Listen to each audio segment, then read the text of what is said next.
Bienvenidos, queridos amigos, a este nuevo podcast de los Heraldos del Evangelio.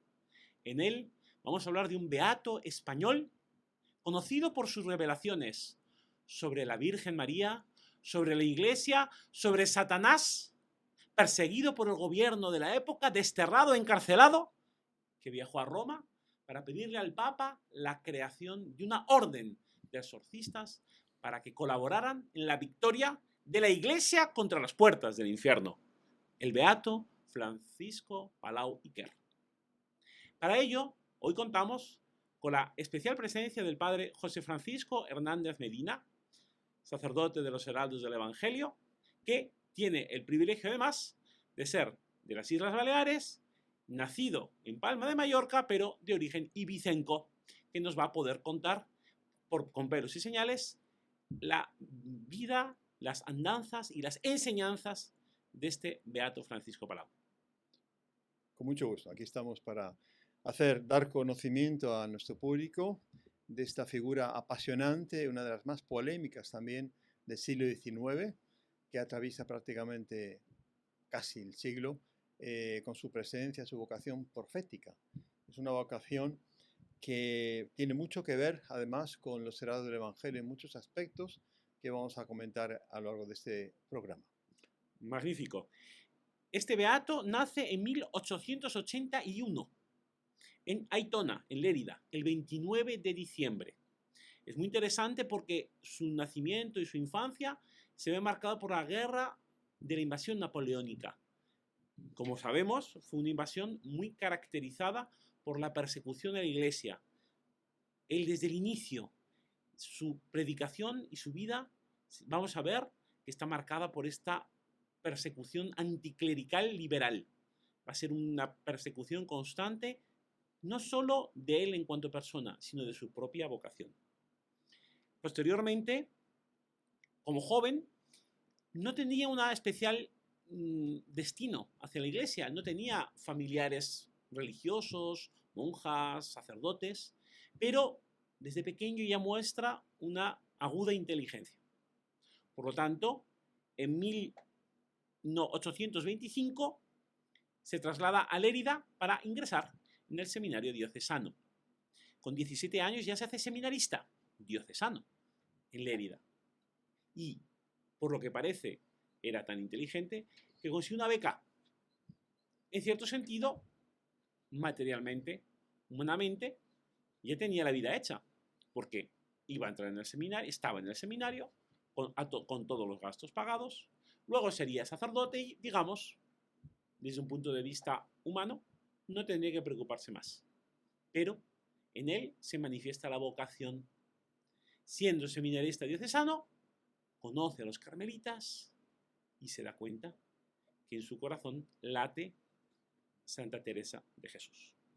Y se traslada como novicio al convento de los carmelitas en Barcelona. ¿No es así, padre? Esto es una curiosidad importante, es que en el seminario de Lérida él comienza a tener la duda justamente por la atracción que tenía hacia la orden carmelita y al profeta Elías. Para definir su vocación, porque ya la manifiesta de carmelita, hay una pequeña disputa entre el director del seminario y la familia que no quería que él fuese carmelita. Entonces se hace una novena al profeta Elías, fundador de los carmelitas, al cual ella tenía una gran devoción, y él nota en determinado momento de la novena, creo que el último día de la novena, que el manto de San Elías lo cubre, dándole la señal de que quiere que entre en la orden carmelita. Me parece muy importante este dato. Sí, desde luego, porque vamos a ver que las experiencias extraordinarias místicas son una constante en todo su apostolado y en toda su vida espiritual. Él profesa el 15 de noviembre de 1833 en Barcelona. Y esto es importante, porque resulta que en 1835, ya ordenado diácono, todavía no sacerdote, las turbas revolucionarias incendian el convento de los carmelitas. Y no solo lo incendian, sino que quieren encerrar en la cárcel a todos sus integrantes. El beato consigue escapar salvando a su vez a otro monje que era ciego. Vamos a ver que también el cuidado por los débiles es una constante en su vida. De hecho, él va a morir de peste por haber cuidado a enfermos. En la época de las pestes, los sacerdotes eran los primeros en las líneas de cuidados. Y tiene que emigrar, si tiene que escapar. Su primera huida de la justicia. Vuelve a su zona, vuelve a Aitona. Es diácono, todavía no es sacerdote. Y sigue su pulsión, su vocación, su atractivo por ser un ermitaño. Otra constante en su vida. Pero siendo ermitaño, estando solo con Dios, no consigue no estar haciendo bien a sus hermanos. Ya como diácono en la cueva de Aitona, ya hace de director espiritual, ya hace que otros estén con él, reza conjuntamente. Se empieza a atisbar su característica de fundador. Ahí va a ser ordenado, pero en unas circunstancias un tanto especiales, ¿verdad, padre? Efectivamente, como el gobierno liberal, la contradicción que siempre hay que subrayar entre el liberalismo y la verdadera libertad. Los gobiernos liberales del siglo XIX especialmente, pero no solo, fueron especialmente dictatoriales y prohibieron las ordenaciones sacerdotales. Entonces el obispo de Barbastro lo ordena clandestinamente en su capilla privada en el Palacio Episcopal de Barbastro y lo hace sacerdote, que ya era carmelita, porque la destrucción de su convento en Barcelona lo coge de diácono, y entonces es en Barbastro donde él se ordena de esta manera, perseguido por causa de la justicia. Exactamente. Y hemos dicho que nace en medio de la guerra de independencia, de la invasión napoleónica, y se ordena en medio de otra guerra, ¿no? Las guerras carlistas. Las guerras carlistas que son un levantamiento que evidentemente tienen un carácter político en cuanto que las figuras que lideran el Partido Carlista, el Partido Liberal, son el infante Don Carlos, hermano de Fernando VII, que encabezaba la rama conservadora, la rama que quería la continuidad con el antiguo régimen, era contra la Revolución Francesa, digamos así, y la rama liberal, liderada por la reina Isabel II, hija de Fernando VII, que con la abolición de la ley sálica sube al trono niña aún, con la regencia de la reina María Cristina.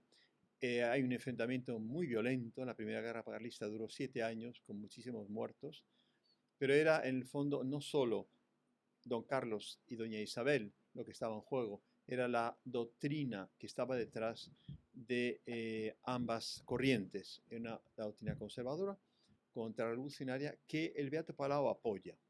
La apoya y se hace capellán de las tropas carlistas, como el obispo Queixal, famoso obispo Queixal, también obispo castrense por indicación del Papa, que le indica, le pide que cuide las tropas carlistas porque eran profundamente católicas. Deberían serlo, porque justamente el gran choque que se da entre el Beato Palau y las tropas, el carlismo, es viendo la incoherencia de vida que los carlistas lamentablemente tenían entre el ideal que profesaban y la vida que llevaban. Y en ese sentido hay un diálogo, no sé si es el momento de transmitirlo, un diálogo muy interesante entre el Beato Palau y el general carlista, que tenía el título de conde de España, y que le echa en cara, o sea, el Beato Palau le echa en cara justamente esta incoherencia.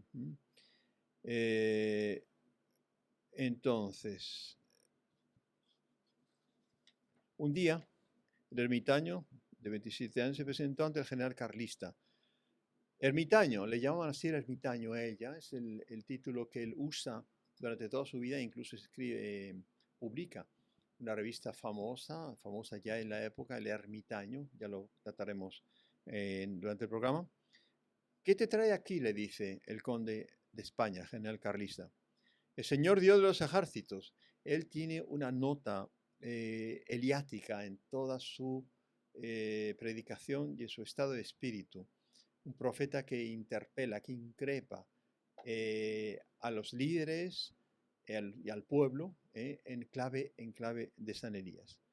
El Señor Dios de los ejércitos, respondió el padre Palau parodiando las palabras del profeta Elías al rey Acab. ¿Qué noticias trae?, le dice el conde de España.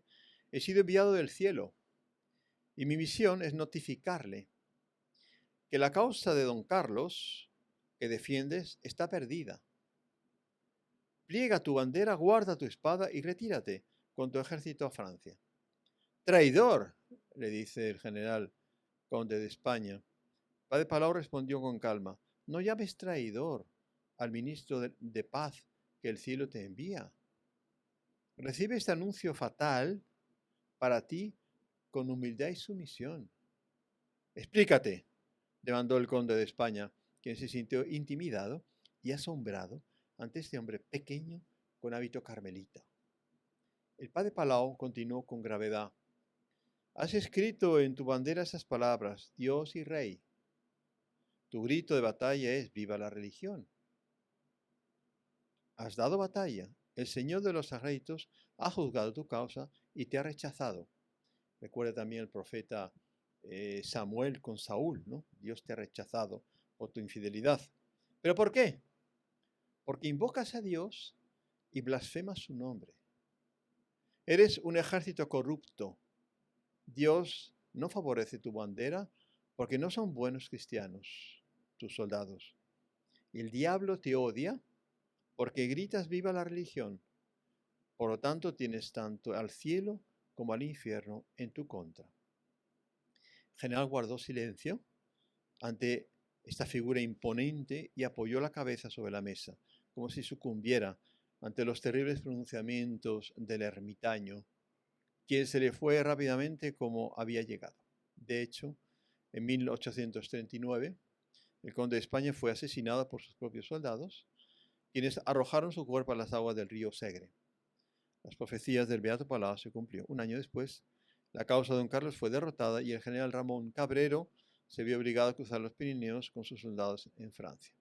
Entre ellos estaba el padre Palau, que permaneció exiliado, se autoexilió con las tropas carlistas porque tenía celo por las almas. Y a pesar de que ya había lanzado esa maldición, quiso acompañar esas almas en el exilio.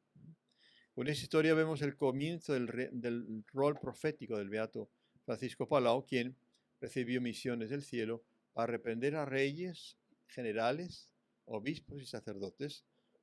Por ello fue odiado y perseguido toda su vida. Es una característica impresionante de la vida de este beato, que como auténtico profeta de Dios decía lo que Dios le mandaba decir. No miraba a la cara a nadie buscando la aprobación. Era sincero, era transparente y de sus palabras salían las palabras de verdad, como en su época hicieron los profetas, como hizo nuestro Señor Jesucristo. Se autoexilia, en Francia 11 años. Y es justamente para acompañar al ejército carlista, porque es otra constante en su vida. Donde va, hace el bien. Donde va, se retira para orar, para estar solo con él, con Dios solo. Sin embargo, de esta pulsión y de esta recibir gracias, saca la materia, saca la energía para después hacer misión, como vamos a ver. En estos 11 años es curioso que no fue dejado en paz, no pudo residir en un solo sitio, pues va a continuar siendo perseguido por los anticlericales liberales en otra nación, pero siempre sirviendo al mismo amo. Pasados 11 años en este exilio autoimpuesto en Francia, con la firma del concordato entre España y la Santa Sede, considera que puede volver ya a España, vuelve a Barcelona. Es bueno tener claro que estamos ahora mismo en 1851, en 1843 termina un periodo muy fuerte que fue el que empezó en 1840, la regencia de Espartero, que dentro del régimen anticlerical de la época fue un periodo especialmente virulento. También recordemos que en 1836 ha sido la desamortización de Mendizábal, esto es, todas las congregaciones religiosas, todas son disueltas y todas las propiedades y conventos pasan a ser propiedad del Estado. Por lo tanto, en una situación en la cual los religiosos tenían especialmente difícil su vida. Vuelve a Barcelona y allí encuentra la acogida del obispo local, el obispo Costa y Borràs. Él mantiene su tendencia y su querencia a ser ermitaño. Se quiere retirar El obispo acepta, pero al mismo tiempo lo nombra director espiritual del seminario diocesano. Y mantiene su apostolado. Ahí inicia una de sus obras más importantes. En la parroquia de San Agustín, en Barcelona, funda la Escuela de las Virtudes. Vamos a hablar después de la importancia de esta escuela. Era un centro catequético, un centro de espiritualidad muy importante, dirigido a laicos, para formar en la santidad a los laicos de la zona, una zona que era especialmente obrera, de una clase especialmente poco instruida, que recibían poca atención espiritual. Él utiliza a estas personas como grey para volcar su fuego espiritual hacia ellas. Y consigue auténticas conversiones. Transforma una iglesia muy poco frecuentada en un centro de multitudes, hace ejercicios espirituales, hace predicaciones, confesiones. Famosos ateos se hacen católicos. El demonio no podía estar contento con estos frutos. 3 años después, en 1854, estalla una revuelta obrera en Barcelona y el gobierno decide que la causa es la Escuela de las Virtudes del Beato Palau. La culpa la tiene la Iglesia. Cierran esta institución y aquí al Beato Palau lo mandan al destierro. ¿A dónde lo mandan, padre? A Ibiza. Ibiza entonces era el lugar de destierro, bien contrario a los tiempos actuales. Una isla tranquilísima en la cual él, evidentemente sufriendo destierro, pero encuentra una paz y un recogimiento que él anhelaba por su vertiente, como dice el hermano Fernando, su vertiente contemplativa, su vertiente de ermitaño. En este exilio, en Ibiza, en primer lugar, siempre buscando el bien de las almas, y a pedido del administrador eclesiástico, no había obispo entonces en Ibiza, de administrador eclesiástico de Ibiza y Formentera, él hace 2 misiones populares en la isla, recorriendo todos los pueblos de la isla, que por cierto tienen hasta hoy nombres de santos. Yo creo que es el único territorio que existe tantos santos, nombres de pueblos en un territorio tan pequeño, produciendo frutos, porque como decía el hermano don Fernando, que la escuela de virtudes que él funda tiene mucho que ver con la verdadera escuela de virtud que siempre la Iglesia Católica ha predicado y que nosotros, herederos del Evangelio, también tenemos en un empeño especial, una idea muy clara de que hay que caminar por la vía, la predicación de la virtud, la predicación de la doctrina y la puesta en práctica de la virtud con sacramentos, con oración. Y eso produce frutos. El demonio se da inmediatamente cuenta de que produce frutos y reacciona. Porque lo que no puede soportar nunca el demonio es que haya santidad. Y ese es el gran recurso de la Iglesia. La Iglesia es santa. Produce continuamente santidad desde que la persona que predique tenga santidad. Desde que la persona que predique tenga una vida interior, como enseña el libro famoso, libro de cabecera nuestro, El alma de todo apostolado, de don Chotar, que es un clásico de la vida espiritual, que demuestra eso. Para que el vaso rebose, tiene que estar lleno. Si no está lleno, no rebosa. ¿Qué fruto tiene el apostolado? ¿Cuándo tiene fruto el apostolado? Cuando ese vaso rebosa. Y en Ibiza él encuentra oportunidad de hacer apostolado, pero sobre todo encuentra una sorpresa para él. Una soledad que no imaginaba. Era para los herederos del Evangelio, pero también conocido en muchas partes, un islote, es Vedrà, se llama en ibicenco, el Vedrà, que es un islote altísimo, de 400 y pico metros, que se alza frente a las costas de Ibiza, mirando ya hacia el levante valenciano, donde él encuentra una cueva que es para él un sueño. Y en esa cueva él recibirá revelaciones muy especiales, que es una de las notas características del alma y de la espiritualidad y de la mística del Beato Palau. Es una serie de revelaciones, ¿no?, a respecto de la situación de la Iglesia, de la gran crisis que ya entonces la Iglesia sufría en su interior, de la gran avance de lo que él llama, como nosotros también llamamos, revolución. ese proceso que nuestro fundador, el padre espiritual de los Heraldos y padre espiritual sobre todo de Monseñor Juan Clá, define como el proceso revolucionario, que es un proceso de 6 siglos ya, que comienza con la Revolución Protestante, se llegó a la Revolución Francesa, la Revolución Comunista, casi en ese periodo cojo el Beato Palau, este periodo justamente en ese momento, después continuará con el comunismo y la Revolución de Mayo 68 en París de la Sorbona. Pero él nota que esa revolución está dominando y esa revolución está instigada por el demonio directamente. Entonces él tiene un discernimiento de lo que es la revolución y de que las palancas de la revolución, las palancas son los vicios capitales que el demonio alimenta continuamente con sus seducciones y con sus influencias preternaturales. Y es ahí donde él concibe también la necesidad, como decía el hermano, de pedir, de fundar una congregación religiosa dedicada solo a exorcismos, porque se da cuenta de la maldad, del alcance y del dominio creciente del proceso revolucionario que explicita sobre todo en sus periodos místicos en Esvedra, en Ibiza.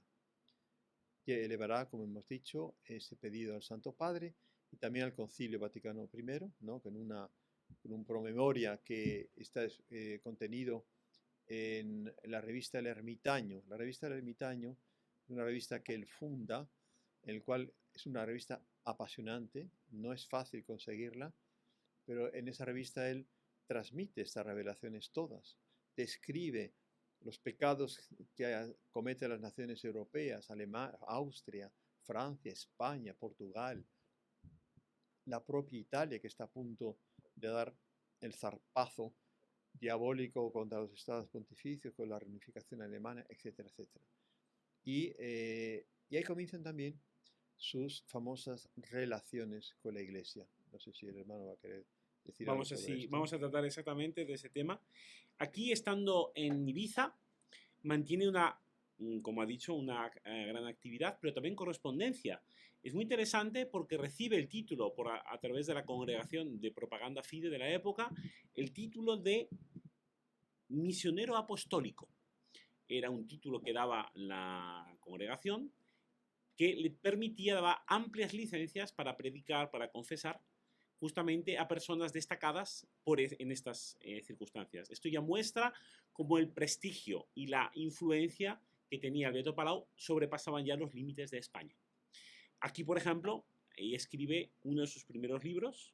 El primero fue La lucha con Dios, que lo escribe en su exilio en Francia. Aquí en el destierro en Ibiza escribe La escuela de la virtud vindicada, explicando cómo no podían achacar a la Escuela de la Virtud que fundó en San Agustín, en Barcelona, ningún mal, porque la Escuela de la Virtud era justamente practicar la virtud, los actos buenos. El caso es que, gracias a Dios, tiene amistad, tiene correspondencia con el San Antonio María Claret. Y San Antonio María Claret intercede junto a la reina Isabel II para que concedan el perdón. Una cosa muy importante del Beato Palau es que va a ser continuamente perseguido por los anticlericales liberales, tanto en Francia como en España, encerrado, desterrado, exiliado, nunca juzgado. Eran siempre medidas extraordinarias, específicas contra él, que gracias a Dios en este caso consiguió el perdón real, que por parte de la corte no fue perdonado, sino declarado inocente. O sea, no había tenido sentido este destierro de 4 años. Y gracias a Dios, este decreto se da en la predicación de la novena de las ánimas en la catedral en Mallorca. Ahí consigue volver, en la catedral en Menorca. Ciudadela. En la Ciudadela. Ahí consigue volver a Barcelona y se aprovecha de su título de misionero pontificio para hacer uno de sus principales periodos de predicación itinerante. Por eso podemos decir que no fue un santo limitado a Cataluña o a las Baleares. Llegó a predicar. ¿Dónde predicó? Por ejemplo, en Madrid. Son famosos sus predicaciones en la colegiata, la Real Colegiata San Isidro del centro de Madrid, que fue catedral en el primer siglo, desde la erección de la diócesis de Madrid. Por lo tanto, consta por lo menos ese lugar en Madrid. Sí, sí, constan que él también predica en el norte de Aragón, en todas las ciudades de Cataluña, Cataluña, en todas las islas, ¿no? En todas las sí, Baleares, las tres, sí. que es muy bonito, porque habiendo estado encerrado, ¿no? Exiliado en Ibiza 4 años, vuelve a continuar su apostolado, ¿no? Y él guarda en Ibiza de Iza un recuerdo una atracción muy grande para esa soledad de ese islote que hemos comentado. Y ahí tiene unas revelaciones muy especiales, yo creo que es importante subrayar eso, unas relaciones con la Iglesia. Es uno de los puntos que nuestro fundador, el padre espiritual nuestro, profesor Plinio Correa de Oliver, sintió más atracción del Beato Palau, porque es una novedad que se sepa esta visión sobre la Iglesia y ese desposorio místico que él tiene con la Iglesia, que se le representa en sus apariciones. Él la describe así como Rebeca, Esther, Sara y las demás figuras bíblicas que son prefiguras de la Santísima Virgen, pero que también son prefiguras de la Iglesia.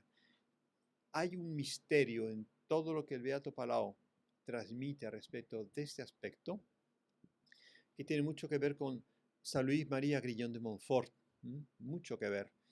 Y subrayo este aspecto. San Luis María Grillón de Montfort afirma que el reino de María, cuando venga la gran conversión de la humanidad a través de la Santísima Virgen María, se dará una metanoia, un cambio de mentalidad inimaginable para nosotros, más o menos como fue Pentecostés para los apóstoles y para la iglesia naciente. Y en esa metanoia, en esa transformación, dice San Luis que las almas respirarán a María como los cuerpos respiran el aire, y que los santos de los últimos tiempos serán en comparación con los santos del pasado, como los cedros del Líbano en comparación con los arbustos del campo. Una comparación muy fuerte, muy fuerte. Entonces, en esa línea, lo que se va a conocer, lo que va a ser transmitido de la revelación ya terminó con el Apocalipsis, pero el contenido de la revelación se va conociendo, ¿no? Con el discernimiento que la Iglesia tiene respecto de la revelación y la tradición, el magisterio va transmitiéndonos las profundidades de la revelación.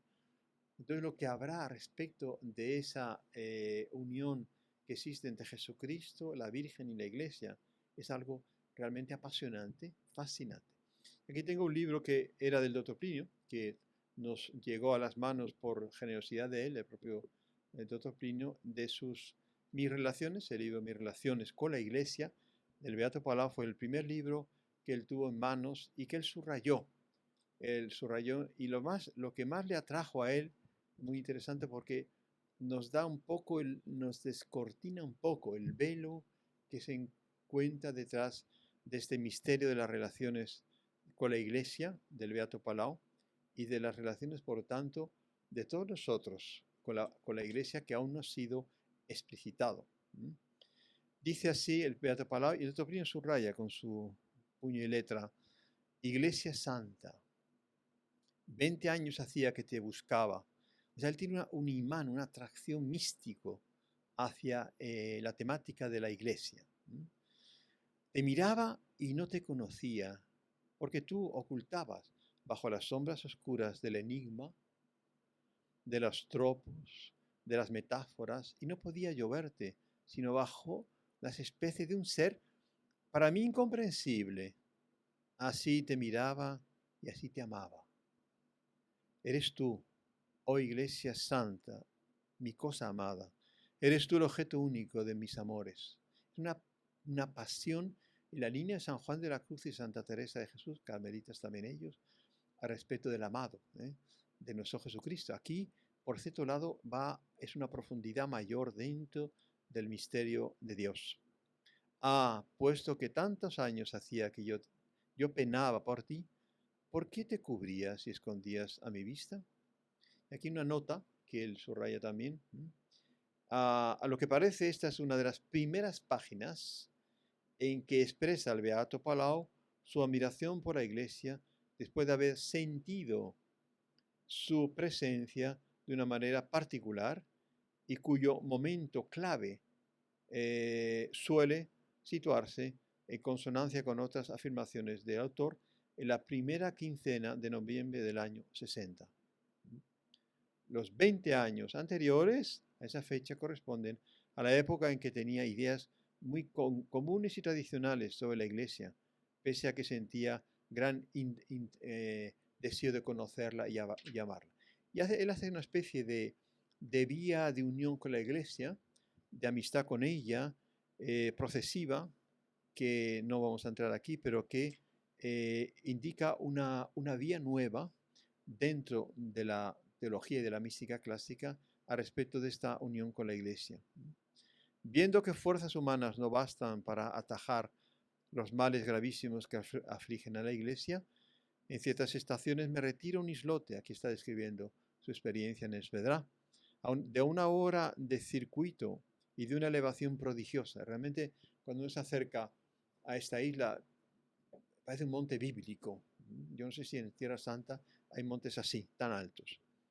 Entonces, describe cómo se acerca y el doctor Pino subraya estas fases de la unión con la Iglesia que llega a la desposorio, el desposorio místico que él tuvo con la Iglesia. Justamente uno de los puntos más sobresalientes del pensamiento del Beato Palau es justamente esta dimensión eclesiológica, espiritual, trinitaria, impresionante. Es realmente muy complejo en los libros Mis Relaciones para los interesados en los temas de eclesiología y muestra una comprensión realmente singular que sabemos es fruto de una intensa vida de oración. Volviendo entonces a la predicación, visita media España realmente, como sabemos, ha obtenido mucha fama y en estas predicaciones, en estas misiones populares que él hace, se caracteriza por, desde luego, como hacían los misioneros, predicar la palabra de Dios, celebrar la Santa Misa, cuidar a los enfermos, es obviamente constante en estas predicaciones, dirigir a las almas, hacer ejercicios espirituales y exorcizar. Es una cosa muy importante porque en este proceso de predicación se da cuenta que hay ciertas enfermedades que están influenciadas o directamente causadas por la acción del maligno. De esto toma nota y se convence que esto tiene que estar puesto en manos del Papa.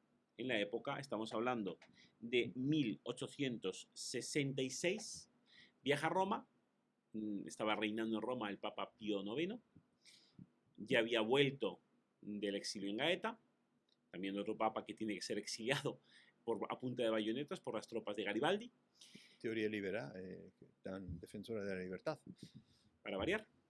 Y presenta un relatorio en 4 cuadernos que se aparecen en la causa de beatificación en el Archivo Secreto Vaticano, en el cual le cuenta todas sus experiencias al Papa Pío IX y le pide por primera vez la fundación de una orden de exorcistas cuya cabeza sería el propio Papa, en un número muy elevado. Yo no me acuerdo ahora cuánto es la cifra, padre. Del orden de 30.000 miembros exorcistas, sacerdotes exorcistas. Sacerdotes exorcistas para contribuir a la lucha, o sea, para realizar propiamente lo que está prometido por nuestro Señor a San Pedro, pero por Dios a Eva en el Génesis, que las puertas del infierno no te prevalecerán contra la Iglesia. En concreto, cita una teoría que existía en la época de él, los que en la época eran contrarios al exorcismo, que también hoy en día existen, que decían que con la muerte de nuestro Señor el demonio había sido encadenado en el abismo y había sido mandado al infierno, como por cierto aparece reflejado en el Apocalipsis. Y el Beato Palau no negaba eso, pero decía que justamente una de las funciones de la iglesia militante, de la iglesia que peregrina en la tierra, es justamente cumplir esta voluntad de Dios. Por lo tanto, había que contribuir. Y estaba en las llaves de San Pedro el encerrar al demonio en el infierno. Y esto lo colocaba como motivo para que el Papa hiciera esta orden.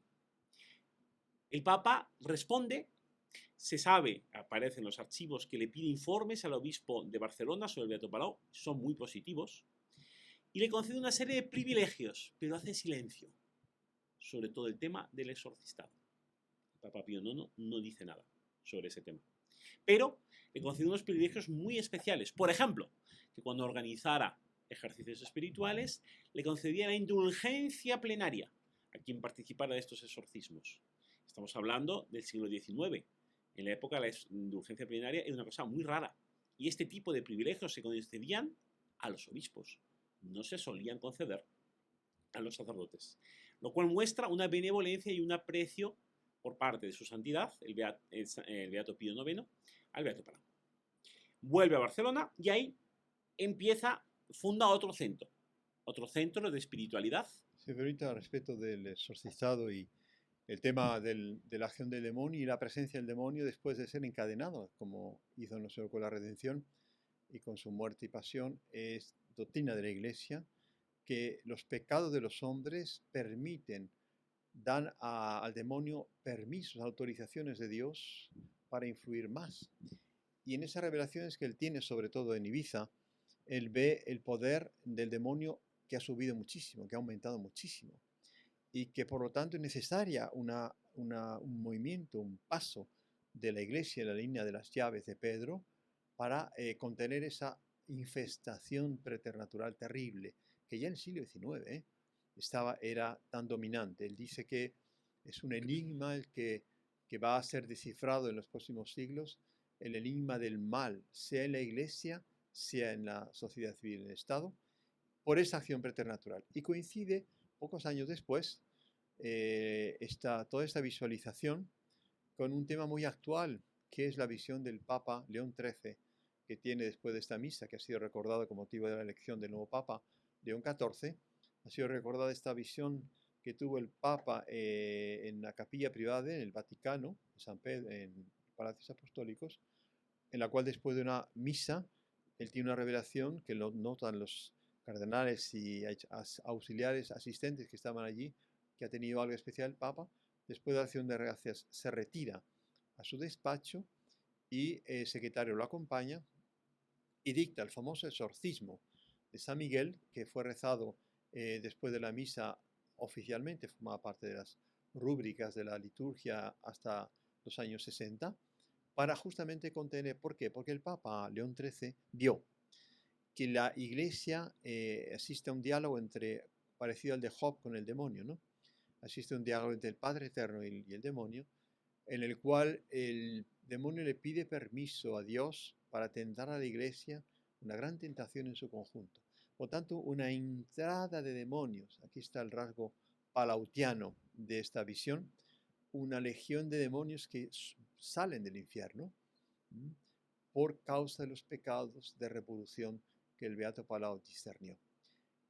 Sabemos por la teología de Santo Tomás de Aquino que existen los demonios de los aires y los demonios del infierno. Los demonios de los aires son los que nos tientan, que en el momento del pecado cometieron un pecado menor y Dios les permitió quedarse, no ir al infierno directamente, sino que serán echados al infierno en el fin del mundo. Y existen los demonios que de vez en cuando, por pecados especiales, salen, actúan en la tierra para tentar más al hombre. Entonces, forma parte de la lógica de la teología sobre los ángeles y teología sobre los demonios, tanto la visión y el pedido que el Beato Palau hace a la Santa Sede de esa congregación que iba a estar a la altura, debía estar llamada a la altura de un gran exorcismo de la humanidad. Es muy interesante, además, un punto de coincidencia, además, que cuando él manifiesta esta necesidad, él hace dos veces, ¿no? Como hemos dicho, la primera es en 1866, viajando a Roma, la segunda es en 1870. 1870 inició el Concilio Vaticano I, y él vuelve a viajar a Roma para presentar un memorial al concilio. De este se puede acceder porque es publicado en el Ermitaño. Él lo publica posteriormente en el Ermitaño, por lo tanto se sabe lo que ponía en este de aquí de forma pública.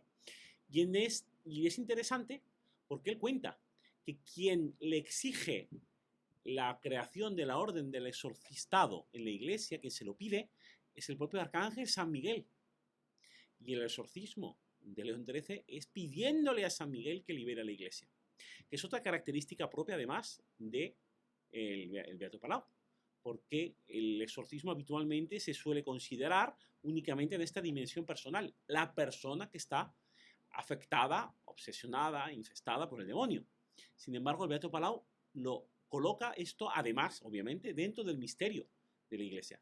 El exorcismo de León XIII, justamente con esta visión, muy parecida a la que es relatada en el libro de Job, justamente coloca a la Iglesia dentro de esta acción. Por lo tanto, si bien que esta visión de León XIII fue en 1884, 12 años después de la muerte del Beato Palau, fue 14 años después de la presentación de este memorial. Ahora bien, es bastante probable que León XIII haya tenido contacto, por lo menos, con el memorial, porque él era, ya Padre era conciliar. ya era padre conciliar. Entonces, en 1866, como hemos dicho, va a Barcelona y crea otro nuevo centro. Es el centro de Valcarca. Otro santuario más, otro centro de espiritualidad, como en su día fue San Agustín, como en su día hizo, donde sigue exorcizando, donde sigue habiendo confesiones, donde sigue habiendo ejercicios espirituales, donde multitudes se reúnen y donde obviamente el gobierno anticlerical liberal tiene que meter la zarpa. En este caso lo acusan ridículamente de ejercer la medicina sin licencia y lo encarcelan. Primero a él y a todos los residentes, luego liberan a los residentes y se queda un tiempo encarcelado. Como hemos dicho, nunca es juzgado, es una prisión preventiva, digamos, los cargos son ridículos. Otra constante del Beato Palau, donde estuvo ya desde los tiempos de este autoexilio en Francia, cuando era perseguido, utilizaba todos los recursos legales. Se iba a buscar abogados, se cogía los códigos de ley y exigía el cumplimiento estricto de la ley. Él tenía propiamente muy clara la necesidad que dice nuestro Señor de que los hijos de la luz sean más astutos que los hijos de la serpiente. Entonces consigue ser liberado, pero la famosa revolución liberal, los liberales que proclamaban la separación de Iglesia y Estado, arrancan del obispo local que le quite las licencias. ¿Qué significa quitar las licencias, padre? La licencia la quita la autoridad eclesiástica, lógicamente, y solo ella. Pero claro, la presión fue tal que consiguen que el obispo de Barcelona se la retire. Y de ahí que él se traslada a Tarragona, donde además fallecerá a los pocos años, para poder tener libertad de el ejercicio ministerial que necesita para su vocación. Me parece importante subrayar, si me permite el hermano Fernando, dada que su figura, la figura del Beato Palau, es muy desconocida, pero en sí misma ha sido muy importante, es muy importante para la Iglesia. Análogamente a otra gran figura tan contemporánea de él, que es la Madre Patrocinio, que recibe la famosa imagen de nuestro Olvido, Triunfo y Misericordias, que se venera en Guadalajara, y que fue una vida paralela al Beato Palau. Ella es llamada la monja de las llagas y fue polémica de prensa en toda su vida, justamente por esta lucha de ángeles y demonios que la Madre Patrocinio veía claramente, y que también nuestro fundador tuvo, tanto el doctor Plinio como Monseñor Juan Cla, que visitó su tumba en el año 84 en Guadalajara y visitó y veneró la imagen del Olvido, Triunfo y Misericordia, tienen muy presente la importancia de estas dos figuras desconocidas de momento, pero que han de tener un papel muy importante en el futuro de la Iglesia, especialmente esta devoción de Nuestra Señora del Olvido, Triunfo y Misericordias. Y quiero transcribir aquí un análisis que el doctor Plinio hace, viendo la fotografía que le llegó en el año 91, si no me equivoco, del Beato Palau. El doctor Plinio tenía discernimiento de los espíritus, veía con una foto, a veces oyendo una voz o leyendo una escritura, viendo una escritura, discernía el alma, la vocación, las tendencias, en qué punto de la vida espiritual se encontraba la persona.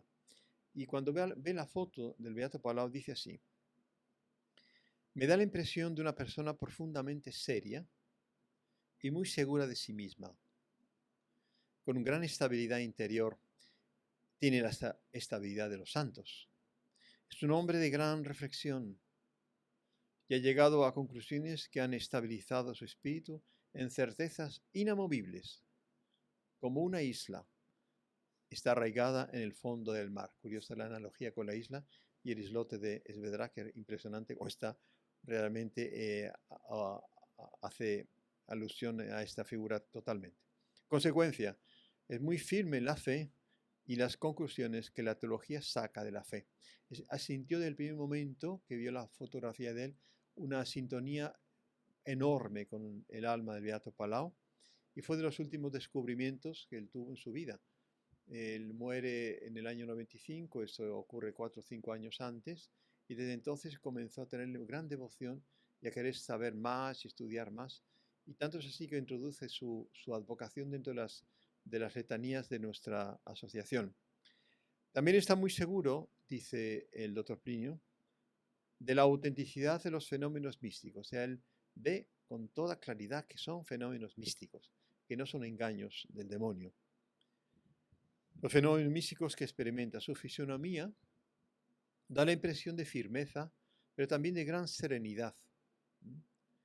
No tiene contracciones ni vibraciones, todo en él es firmeza, muy característico del alma santa, ¿no? No tiene convulsiones ni contracciones ni vibraciones, es serena. El alma que es de Dios es un alma en paz. Esta firmeza, continúa el profesor Plinio, expresa que ha tomado una posición firme contra el mal de su tiempo. Otro rasgo de sintonía muy claro con nuestro carisma de los Heraldos del Evangelio, una posición muy firme contra el mal de su tiempo.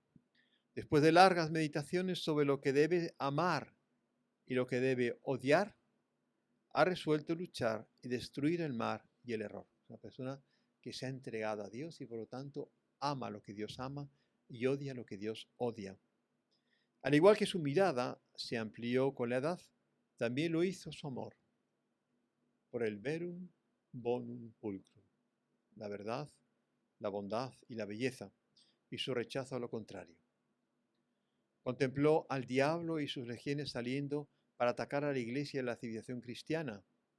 Midió toda la infamia de ese ataque y toda la sublimidad de lo que estaba siendo atacado. Con esta calma que lo caracterizaba, midió la enorme batalla que le esperaba y se lanzó a la refriega seguro de la victoria. El profesor Plinio termina su análisis señalando que nunca ha visto un espíritu más contrarrevolucionario que el Beato Palau, un hombre que parece ser aún más firme que el propio Carlomagno. Un estudio del Beato Palau, continúa, nos dará una idea de cómo será el reino de María, expresión acuñada, como sabemos, por San Luis María Guillón de Montfort. Así es como nuestro fundador describe, vio, discernió el alma de este contrarrevolucionario del siglo XIX, que marcó el siglo XIX sin muchas personas saberlo exactamente. Muy interesante. Padre, ¿usted cómo tuvo contacto entonces con el Beato Palau? Bueno, ¿Desde cuándo? un caso muy personal, pero bueno, ya que pregunta, de niño, porque nuestra familia vivía entre Mallorca e Ibiza, y en Ibiza se hablaba del Beato, se hablaba del monje del Vedrà, el monje de Vedrà. Y de hecho, cuando se iba a Vedrà, de pequeño me acerqué en alguna ocasión allí y se hablaba entonces, era figura muy desconocida. Hubo un movimiento de jóvenes en los años 50, después de la guerra de juventud católica, que quiso peregrinar a la cueva donde el Beato Palau vivió estos periodos místicos y colocar una imagen llamada la imagen Nuestra de Esvedrà, que se venera en esa cueva y que, de la cual circulan estampas en Ibiza. Entonces yo, de pequeño, un servidor tuvo contacto con esa, pero fue poco, solo con la beatificación que Juan Pablo II hace en el año 86 del Beato Palau, que su figura también, lógicamente, en Ibiza, porque en Ibiza había carmelitas descalzos hasta hace poco, regentaban una iglesia en el centro de la ciudad de Ibiza, la parroquia San Telmo, tenían su figura en destaque. Fue así. ¿Y después se lo encuentra otra vez? Con el doctor Plinio, porque fue el que tomó conocimiento, y yo tuve la gracia de hablar sobre este tema con él porque por una serie de razones de orientación espiritual, él me aconsejó mucho la devoción a este santo por su combatividad católica.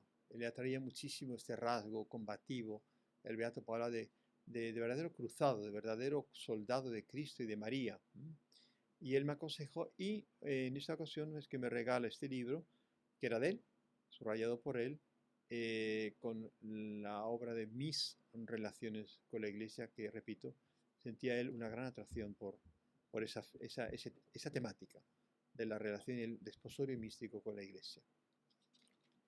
Que es justamente, como comentábamos, la parte más original, más destacada, que es esta visualización total de la Iglesia y de la pertenencia a la Iglesia, tanto en su dimensión eucarística.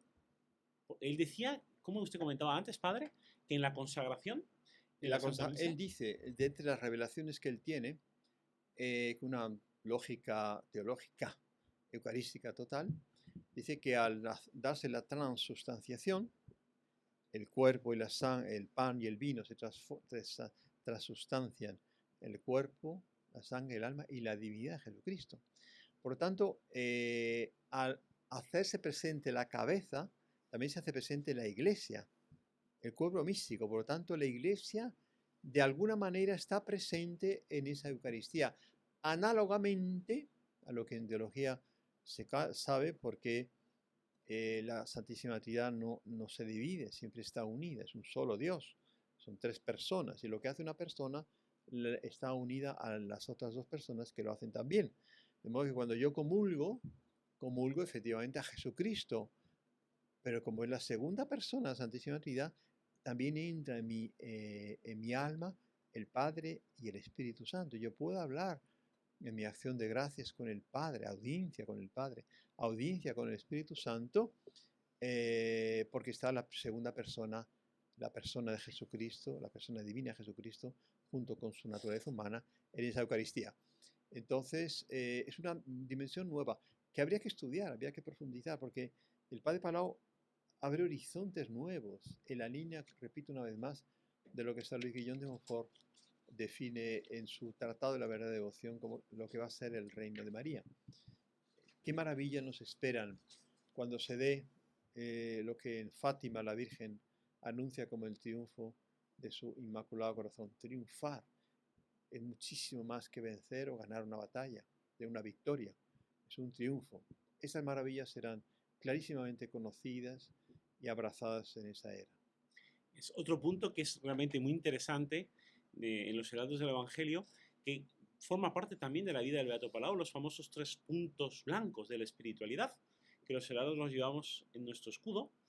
La Eucaristía, María y la Iglesia son 3 puntos muy vivos en la espiritualidad del Beato Palau. Como acabamos de ver, la Eucaristía, la propia comunión eucarística, penetramos más profundamente en el misterio de la Iglesia. Es teología. La Eucaristía funda la Iglesia. La Eucaristía es la fuente de la cual brota la Iglesia. Pero también María, de hecho, tiene una revelación, en mis revelaciones, el capítulo 8, que personalmente me ha parecido impresionante, que le dice a la Virgen María: vi la Virgen María y su cuerpo glorificado constituyendo con Cristo su Hijo cabeza de la Iglesia triunfante. O sea, él vio que la cabeza de la Iglesia era Cristo y María. Y sigue: y admirándome yo de tal misterio, me dijo la Virgen: yo soy, con mi Hijo, la cabeza de la Iglesia, así como Adán y Eva lo fueron de la raza humana según la carne. Yo soy el tipo único, perfecto y acabado de la Iglesia, considerada con el cuerpo como el cuerpo de una mujer. Mira en mí a la Iglesia, tu amada. O sea, es una dimensión mariológica de la Iglesia tipo de María, tipo de la Iglesia, que es realmente muy notable y que, siendo comunicada en su momento al Concilio Vaticano I, seguro que tuvo muchas consecuencias. De hecho, hay un misterio de la parte anterior que hemos hablado del exorcistado, Él es citado varias veces por el padre Amorth, que como ustedes saben es de los exorcistas más notables del siglo XX, murió recientemente. Pero no se sabe exactamente cuál ha sido el contacto, en qué momento entra en contacto con las revelaciones. Pero el padre Amorth lo mantiene y lo difunde como uno de los más notables exorcistas, en este caso del siglo XIX. Son misterios, como comentaba el padre, de influencia del Beato Palau en la historia de la Iglesia, que, si Dios quiere, van a ser posteriormente revelados. Un punto que quería hacer también notar, padre, que nos hemos pasado por encima, pero es especialmente importante de relación del Beato Palau, que fue formador de laicos, ¿no? Los Heraldos del Evangelio somos una institución de laicos, una asociación privada de fieles de derecho pontificio. Y él, desde el primer momento que se va como ermitaño diácono a la cueva de Aitona, hace apostolado, reúne a laicos, buscando, como hemos hablado previamente, de la santidad, ¿no? Se da un hecho famoso, impresionante en Aitona, en esa cueva. Ya los enemigos, a pesar de que había hecho relativamente poco aún, pero mandan tres sicarios para matarlo, para asesinarlo, en esa cueva. Está rezando él, se acercan los tres sicarios, los ve que vienen a por él, y dice: ¿qué queréis? Venimos a matarte. Y él con toda tranquilidad les dice: venís a matarme, más el primero que encabezaba la cuadrilla esta, dice: tú matarme a mí, lo que tienes que hacer es confesarte, que llevas 20 años sin confesarte. Recibe una gracia fulminante, ese casi asesinato ya lo había hecho en intención, se arrodilla, se confiesa y se convierte, y los otros dos también con él.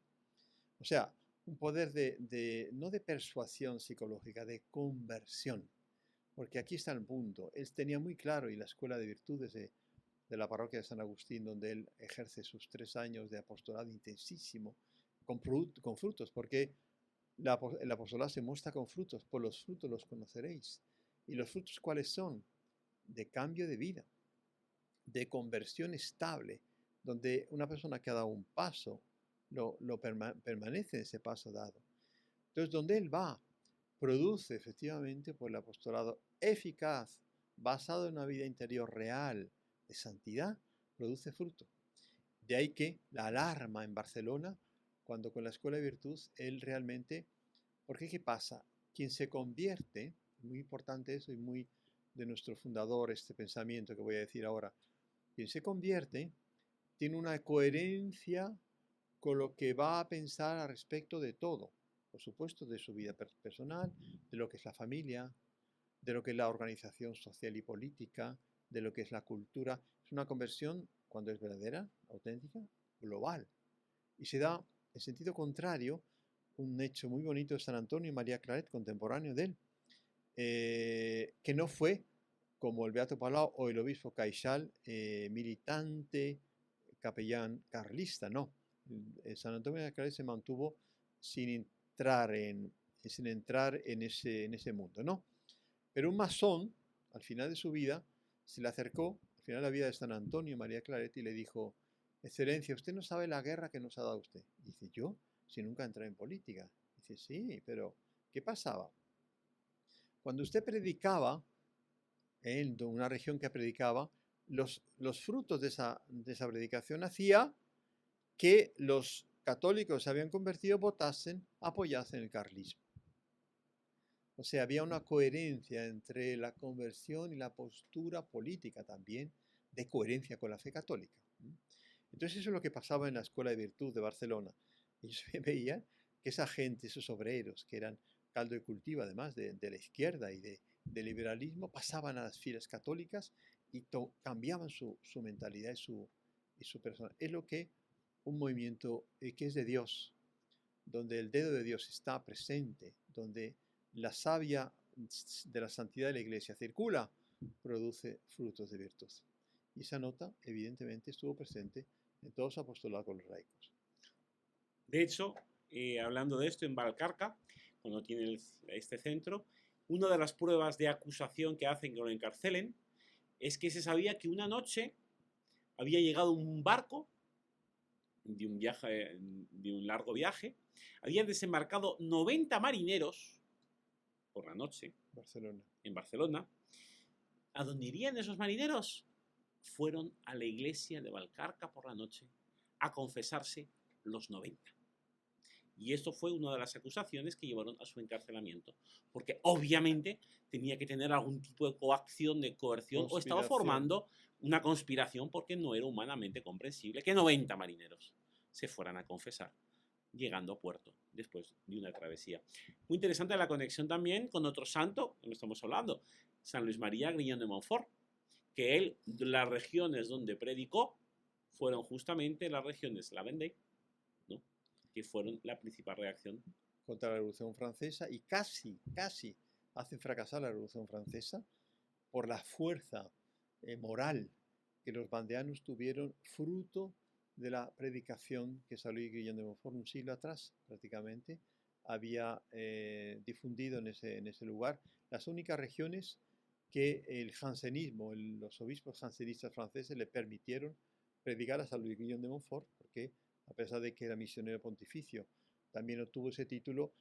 A pesar de eso, los obispos franceses no quisieron saber de misionero pontificio y lo asfixiaron su predicación. Pero efectivamente, donde el bien tiene libertad de actuar, el Espíritu Santo siempre va produciendo frutos. Y solo una conspiración, una asfixia, es que consigue frenar la acción del Espíritu Santo en las almas. La nota de persecución es una nota que tenemos que recordarlo siempre. Todo bautizado, y cuanto más coherente con su bautismo se da aún más esto, es piedra de escándalo. Nosotros no podemos pretender, y menos en los tiempos que corren, que si somos coherentes con nuestra fe, vamos a ser aplaudidos. No vamos a crear discusiones y divisiones a nuestro respecto. Basta santiguarse en un restaurante delante de todo el mundo manifestando nuestra fe católica con la bendición de la mesa, que eso ya divide el restaurante en dos, aunque no lo manifiesten. Y es automático eso.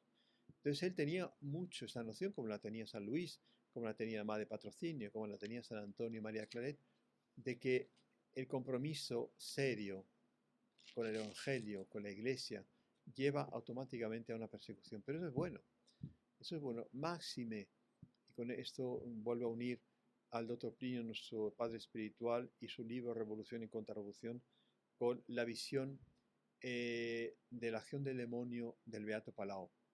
El Dr. Plinio dice en su libro que la revolución está compuesta de 5 fases, ¿no?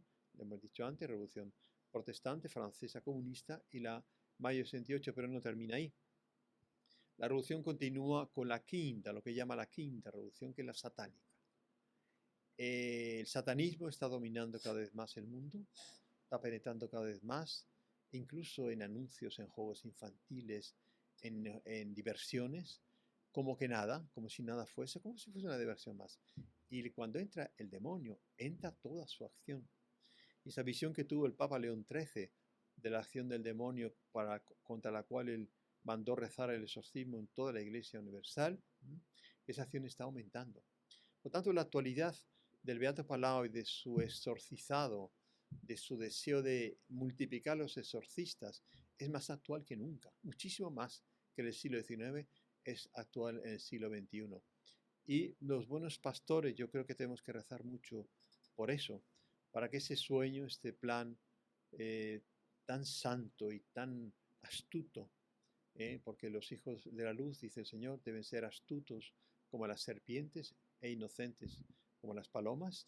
Esa astucia del Beato Palau tenemos que rezar a Nuestra Señora Reina de los Ángeles, Nuestra Señora de las Virtudes, Nuestra Señora del Carmen, del Buen Consejo de Llenastano, para que esa potencialidad que está en las llaves de Pedro, que le dio el Señor a San Pedro, sean ejercidas también para dar del depósito que tiene la Iglesia, de la vitalidad que tiene la Iglesia, de la santidad que tiene la Iglesia, fuerzas a los sacerdotes y a los obispos para que puedan multiplicar su exorcizado, que es un punto muy importante en este programa sobre el Beato Palau, subrayar esto y dejar claro que está en manos de la autoridad de la Iglesia el dar oportunidad a este poder para frenar tantas posesiones, tantas infestaciones, tantas rupturas de familias, de amistades, de malos de penetración del maligno en todos los ambientes actuales.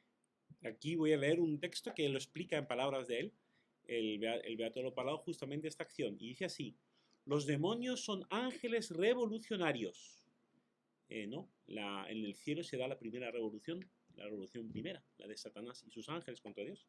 Y forman en el mundo intelectual una potencia o reino independiente y distinto al de los ángeles buenos y al de los hombres. Constituyen juntos un ejército, un solo cuerpo, al que la escritura da el nombre de dragón, y se han aliado y asociado con los hombres malos para destruir en el hombre y por el hombre a Cristo y a su iglesia. Esto es el maleficio. En su contra, Dios se ha unido con el hombre para destruir por el hombre la obra del diablo, y esto es el exorcistado. Ahora bien, como hemos dicho, justamente está en las manos de la iglesia hacer esta obra de exorcistas. Pero el propio Beato Palau en su tiempo tuvo el poder del exorcistado dado por el obispo e hizo exorcismos como exorcista oficial. Por culpa de las presiones de los anticlericales, perdió esta potestad, pero no perdió el carisma, ¿no? Parece No, que... nunca, porque el carisma no se pierde, ¿no? La autoridad que da la iglesia al exorcista oficial de la diócesis es una, que es toda una potencia inmensa, pero hay personas que tienen carisma de exorcizar que privadamente pueden hacerlo, sin ningún obstáculo. Y basta tener fe, y eso es un punto terrible. En los tiempos actuales, personajes muy importantes en la iglesia han negado recientemente la existencia del demonio, que es toma de fe. Por tanto, han dejado de ser católicos. Y si eso ocurre, si esa falta de fe en la existencia del demonio y de su acción, por lo tanto, no se revitaliza, caemos en las garras de él, porque no hay nada que le guste más al demonio que no creamos en él, ¿verdad? Ese carisma existe y está en manos de cualquier sacerdote, mucho más quien tenía un carisma específico como el Beato Palau. Y para nosotros los laicos, el Beato Palau decía que también tenemos una acción exorcística que se basa justamente en las virtudes, en la escuela de las virtudes. Él decía que este conjunto de demonios que forman el cuerpo del dragón tienen como arma los vicios. La doctrina habla específicamente del orgullo y de la sensualidad. Los que nos unimos, la estirpe de la Virgen, que uniéndonos nos unimos en la iglesia, tenemos un arma poderosa, las virtudes, la vida sacramental. En la vida del Beato Palau exorcizaba confesando, exorcizaba predicando. Por lo tanto, si nosotros vivimos en plenitud y en santidad nuestra vida cristiana, tenemos este poder, porque es un poder conferido por Cristo. Por lo tanto, es un punto muy importante que él en vida se encargó de dar. Él fue el director general de los terciarios carmelitas descalzos en España en su momento. Una concesión también por parte de la Santa Sede. Y ahí empezó a publicar esta revista que antes nos decía el padre, la revista El Ermitaño. Es bueno subrayar también el final de su vida, como dándonos ejemplo, nosotros que hemos vivido recientemente la famosa pandemia, con todas sus consecuencias, el ejemplo de él y de tantos otros. A Luis Gonzaga también muere en circunstancias análogas. La Madre Sacramento en Valencia, una integrante de la aristocracia de Madrid que funda esta congregación de ella, mueren asistiendo a los afectados, a los apestados o a los enfermos de epidemia. Porque la misión de la Iglesia no solamente no se frena, no se suspende en un momento de tragedia, sino que se multiplica. Y el Beato Palau muere con 54 años, si no me equivoco, joven, por lo tanto, podía haber hecho mucho, porque tuvo la coherencia de asistir a los apestados de Tarragona, En Calasanz, en Huesca. Muere en Tarragona, pero se afectó. Viene ya contagiado, pero asiste algunos días aún en propio Tarragona, donde está enterrado, por cierto, en la casa madre, la casa generalicia de las carmelitas misioneras que él funda, fruto de ese heroísmo de caridad cristiana que es asistir a los apestados, a los afectados. Coherencia. La coherencia que es tan importante. Las palabras mueven, pero el ejemplo arrastra. Si nosotros queremos convertir a nuestras familias, si nos queremos convertir a los amigos, nuestros ambientes, qué mejor predicación. Claro que la palabra es oportuna y necesaria muchas veces, pero la palabra más eficaz y más oportuna es el ejemplo, el testimonio de vida que quien es coherente con su fe da. Y los santos son eso multiplicado a la enésima potencia. Y por eso convierten, y por eso arrasan, y por eso alejan al demonio. Entonces, para concluir, padre, si le parece, vamos a leer las últimas palabras del beato antes de morir, que son muy bonitas porque son realmente resumen de una vida. Y dice así: Muy teresianas, por cierto. Dios mío, me habéis cambiado la suerte. Había deseado vivamente el martirio y muero en la cama, rodeado de quienes me quieren. Es ahora, con este paso que he vivido, la realidad tantas veces presentida. Qué delicioso es el descanso en los brazos de una madre virgen, tan limpia como la iglesia triunfante. He sujetado mi juicio, no me he apartado nunca de la iglesia. Ya es la hora, Teresa. Desde luego, Carmelita hasta el final. Porque la madre Santa Teresa de Jesús muere así, ¿no? De hija de la iglesia muero, ¿no? Es la frase testamento final de Santa Teresa de Jesús. Hemos podido venerar, por cierto, en Alba de Tormes estos días su cuerpo expuesto. Fallece el 20 de marzo de 1872 y es beatificado el 24 de abril de 1988.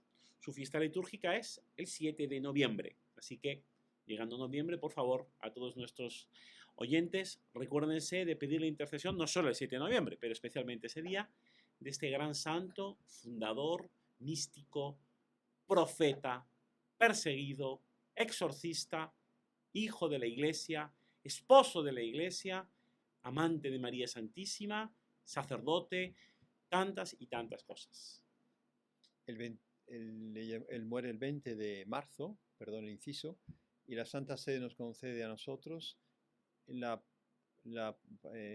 privilegio de poder celebrar esa fiesta como fiesta nuestra de los heraldos del Evangelio. Por lo tanto, celebramos con la Iglesia Universal y con la familia palautiana y carmelitana el 7 de noviembre, pero también el 20 de marzo tenemos el privilegio de los heraldos de celebrar nuestra memoria propia del Beato Palau, por ser protector especial nuestro.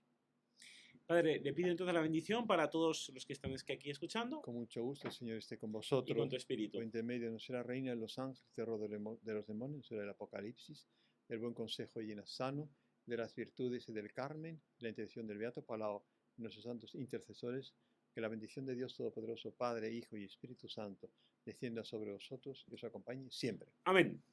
Muchísimas gracias, Padre, y salve María. Y el Padre Manuel Rodríguez de los Heraldos del Evangelio, y le vengo a hacer una invitación muy especial, un curso para descubrir la verdadera devoción a Nuestra Señora y poder consagrarse a ella. Es enteramente gratuito, online, y lo único que tiene que hacer para participar es hacer clic. Tal vez Nuestra Señora le está queriendo hacer un regalo venido del cielo. Tal vez le quiere regalar su propio corazón. No deje de hacer clic para participar.